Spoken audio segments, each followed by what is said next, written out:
நேற்று பெரிய பூகம்பமா வெடித்திருந்த ஒரு விஷயம் இன்னும் பெருசா பத்தி பெருசா பத்தியது. சர்வதேச ஊடகங்கள் முழுவதுமே பிரதான செய்திகளா கொண்டு வர அளவுக்கு போய் முடிஞ்சிருக்கு. ஒரு கைகுலுக்கல் பிரச்சனை சர்வதேச அரசியலா மாத்திட்டீங்களே. அரசியலா மாறி இருக்கு. நிறைய எதிர்ப்புகள் இதுக்கு வந்திருக்கு. இந்திய அணியை பொறுத்தவரையில இந்திய அணி இப்படி செஞ்சிருக்க கூடாது, இது இப்படியான ஒரு விளையாட்டு தன்மையான விஷயத்தை அரசியலாக்கிட்டாங்க அப்படின்ற மாதிரியும், அதுக்கு ஆதரவாக இது அவங்களுடைய வீரர்கள் எடுத்த முடிவா இருக்காது, இது மேலிடத்துல இருந்து கொடுக்கப்பட்ட அது தெளிவாக சூர்யாவை சொல்லிவிட்டார். சூரியகுமார் யாதவ் போட்டி முடிவடைந்ததும் பிரஸ் கான்ஃபரன்ஸா சொல்லிட்டார். இந்திய அரசாங்கம், இந்திய கிரிக்கெட் கட்டுப்பாட்டு சபை எடுத்த முடிவுன்னு சொல்லி இதை பற்றி நிறைய விஷயம் இருக்குது பேசுறதுக்கு. அதுக்கு முதல்ல நம்மாக்கள் ஏன்டா இப்படி பண்றீங்க, வயிற்றுல புளிய கிடைக்கிறீங்க. நான் நினைச்ச ஹாங்காங் அணியோட அடி வாங்கி நம்ம அவமானத்தை சம்பாதிக்க போறோமோ அப்படின்னு நேற்று இரவு தெரியல. ஹசரங்க 10 நிமிஷங்க 2 பேரும் இல்லாம இருந்திருந்தா நேற்று நம்ம அணியோட நிலைமை யோசிச்சு பாருங்க. அந்த ஒரு 100 ரன்ஸ் எல்லாம் அடிச்சது தானே, அடிக்கும் வரையும் எனக்கு நம்பிக்கையே இல்லை. இந்த முதல் பேட் பண்ணி 150 டார்கெட் வந்ததுன்றதுமே லேசான விஷயம் இல்லைன்றது நான் எதிர்பார்த்தேன். அதுலயும் அந்த முதல் 2-3 ஓவரும் போல் பண்ணிக்க குஷல் மெண்டிஸ் அடிக்காட்டி கூட பரவாயில்ல, 10 நிமிஷங்க தடுமாற நான் யோசிச்சேன். சரி, கதை முடிஞ்சது.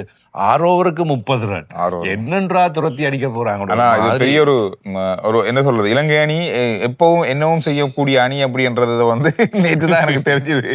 எங்க வேணாலும் விழும், எங்க வேணாலும் எழும்பு அப்படின்னு. அந்த 10 நிமிஷங்க குஷல் மெண்டிஸ் ஆட்டம் இழந்துட்டா அதுக்கப்புறம் எப்படி ஆட்டம் இழப்பாங்கன்னு தெரியாது, அடிப்பான்னு என்ன நடக்கும்னு தெரியாது. இந்த மாதிரி நிறைய விஷயம் இருக்கு. முதல்ல பாகிஸ்தான் அணியினுடைய விஷயங்களை பார்த்துட்டு நாங்க இறுதியா இலங்கை அணி பற்றி பேச போறோம்.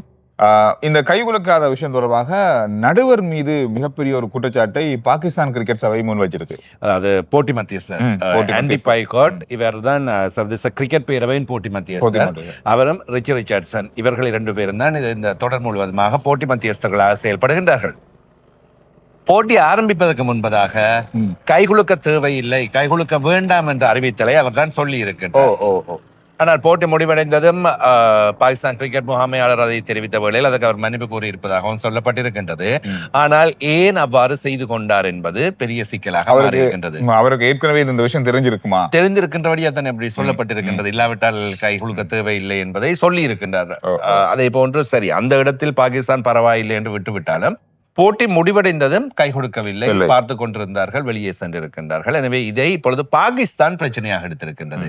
சர்வதேச கிரிக்கெட் பேரவை மற்றும் மெர்லிபவுன் கிரிக்கெட் கழகம் ஆகிய கிரிக்கெட்டை உருவாக்கிய அல்லது கிரிக்கெட் விதிமுறைகளை நடைமுறைப்படுத்துகின்ற இந்த அமைப்புகளிடம் இப்பொழுது முறையிட்டு இருக்கின்றார்கள். சர்வதேச கிரிக்கெட் பேரவையிடம் முறையிட்டு இருக்கின்றார்கள். முதலாவதாக போட்டி மத்தியஸ்தர் செய்து கொண்டது பிழை, உடனடியாக இந்த தொடரில் இருந்து நீக்க வேண்டும், இல்லாவிட்டால் நாங்கள் விளையாட மாட்டோம் என்று சொல்கின்றார்கள். அதுதான் பெரிய பிரச்சனையா இருக்கு. நாளைய தினம் பாகிஸ்தானுக்கான போட்டி இன்று என்ன முடிவெடுக்க போகின்றது என்பதை நாங்கள் பார்க்கலாம். ஆனால் சில அரசல் புரசலான செய்திகளின் அடிப்படையில் சர்வதேச கிரிக்கெட் பேரவை அவ்வாறு செய்ய போவதில்லை என்ற பேச்சுக்களும் இருக்கின்றன. பாகிஸ்தான் கிரிக்கெட் சபை சொல்லி இல்ல, நாங்க இந்த ஐசிசியினுடைய இந்த ஆசிய கிண்ண தொடர்லேருந்தே விலக போறோம் அப்படின்ற மாதிரி. அதுதான், இந்த ஆசிய கிண்ண தொடரிலிருந்து விலக போகின்றார்கள். சர்வதேச கிரிக்கெட் பேரவை ஐசிசி இதற்கு என்ன முடிவு எடுக்க போகின்றது? போட்டிகளை நடாத்துகின்ற இந்தியா தான் போட்டிகளை நடாத்துகின்றது துபாயில், ஐக்கிய அரபு அமீரகத்தில். மறுபுறத்தில் ஆசிய கிரிக்கெட் சம்மேளனத்தின் தலைவராக இருக்கின்றவர் பாகிஸ்தான் கிரிக்கெட் கட்டுப்பாட்டு சபையின் தலைவர். இப்படி ஒரு இடியப்ப சிக்கல் ஒன்று இங்கே எல்லாம் இருக்கின்றது. எனவே ஒரு முடிவெடுக்க முடியாமல் தடுமாறிக் கொண்டிருக்கிறார்கள். நான் இன்னும் ஒரு விதமாக இதை யோசிக்கின்றேன். இது உருவாக்கப்படுகின்ற ஒரு ஹைப்பா? ஏனென்றால் முதல் சுற்றில் பாகிஸ்தான் இந்தியா போட்டி ஒரு விறுவிறுப்பு இருக்கின்றன. இப்பொழுது இந்த பரபரப்பின் காரணமாக 2வது சுற்றிலும் பாகிஸ்தான் இந்தியா சந்திக்க போகின்றது. 2வது சுற்றுக்கு தெரிவாகினால் தெரிவு செய்யப்படும். பொதுவாக சர்வதேச கிரிக்கெட் பேரவை அல்லது இவ்வாறான போட்டிகள் நடைபெறுகின்ற வேளையில் முதல் சுற்றில் சந்திக்கின்ற அணிகள் 2வது சுற்றில் சந்திக்காது. அந்த கேரியிங் பாயிண்ட்ஸ் அந்த புள்ளிகளை கொண்டு வருவார்கள். ஆனால் பாகிஸ்தான் 2வது சுற்றுக்கு வரும் இந்தியா பாகிஸ்தான் போட்டியை மீண்டும் ஒரு தடவை உருவாக்க வேண்டும் என்ற அடிப்படையில் தான் மீண்டும் அந்த அணிகள் மோத வேண்டும் என்ற ஒரு விதிமுறை அல்லது அந்த திட்டம் இம்முறை ஆசிய கிரிக்கெட் போட்டிகளில் உருவாகி இருப்பதாக நான் எதிர்பார்க்கின்றேன். அப்படி பார்த்தால் மீண்டும் ஒரு பாகிஸ்தான் இந்தியா கிரிக்கெட் போட்டி வேண்டும். அப்ப இப்பொழுது இந்த பரபரப்பு 2 அணிகளும் தெரிவு செய்யப்பட்டால் 2ஆம் சுற்றில் விளையாட போகின்றார்.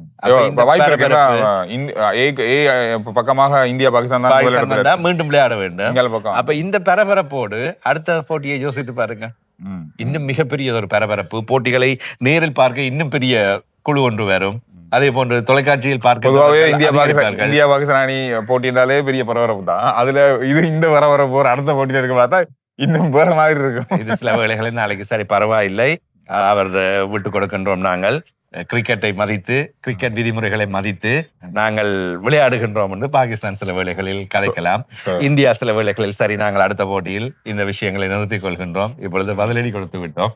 சில வேளைகளில் இவ்வாறான மாற்றங்களும் வரலாம். இந்த மாதிரி பல விஷயங்கள் பேசப்படுது. நீங்க என்ன சொல்றீங்க அப்படின்றதையும் கருத்துக்கள்ல சொல்லுங்க. இது ஒரு பரபரப்பா இருக்கு. பாகிஸ்தான் அணி இந்த தொடர்ல இருந்து விலகுமா இருந்தா அது பெரிய இழப்பாக மாறும் இந்த ஆசிய ஏற்பாட்டாளர்களுக்கு. பணம் கொட்ட போகின்ற அந்த போட்டிகள் எல்லாம் இல்லாமல் போய்விடும்.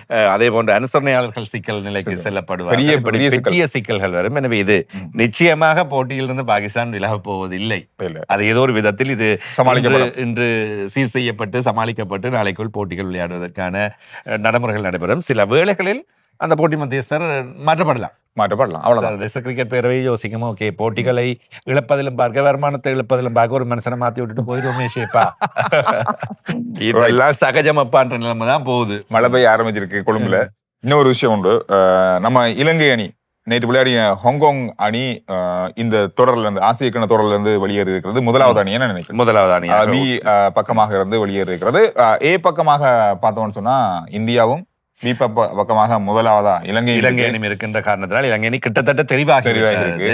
ஆனாலும் ஆப்கானிஸ்தான் பங்களாதேஷ் அணிகளுக்கு இடையில் நடைபெற போன்ற போட்டியில் யார் வெற்றி பெற போகின்றார்கள், தோல்வியினை சந்திக்க போகின்றார்கள் என்ற அடிப்படையில் தான் அந்த முடிவு காணப்படுகின்றது. அதுக்கு காத்திருக்கணும் நாம கொஞ்சம். ரெண்டு பேரும் எதுவும் சொல்ல முடியாது. அதே மாதிரி தான் இப்ப இன்று அந்த போட்டி நடக்க போகின்றது. ஹாங்காங் அணி முதலில் துடுப்படுத்தாடி 4 விக்கெட்டுக்கு 149 ஓட்டங்களை பெற்றது.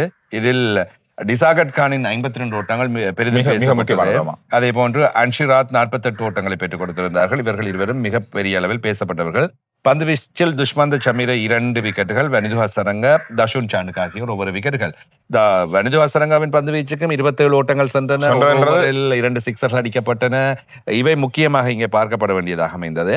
போட்டிகளுக்கு இடையில மழை வந்து அப்படி கவசெல்லாம் மூடி திருப்பி ஸ்டார்ட் பண்ற மாதிரி நிகழ்ச்சிக்கு இடையில மழை வந்து இலங்கை அணியின் துடுப்பாட்டத்தில் பிரத்தும் நிசாங்க 68 ஓட்டங்களை பெற்று நல்ல ஆரம்பத்தில் வழங்கி இருந்தார். 44 பந்துகளில் அவர் ஒரு பக்கமாக பிடித்துக் கொடுக்க மற்ற பக்கத்து விக்கெட்டுகள் வீழ்ந்தன. இறுதியில் அவர் மாற்றமடைந்தார்.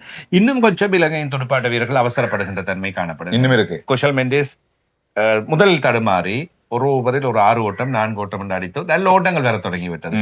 அந்த நேரத்தில் அடித்தாடிய துடுப்பாட்ட பிரயோகம், ஆனால் அடிக்க வேண்டிய பந்து தான் அடிக்க வேண்டும், சரியாக அடிப்பட. ஆனா என்னன்னா ஹாங்காங் அணியோட இவ்வளவு தடுமாறியது அப்படின்றதும் பெரிய, அதை நம்ம ஜிம்பாப்வேக்கு எதிராக நடந்த மாதிரி போட்டியோட தான் நேற்று பார்க்க கிடைச்சது.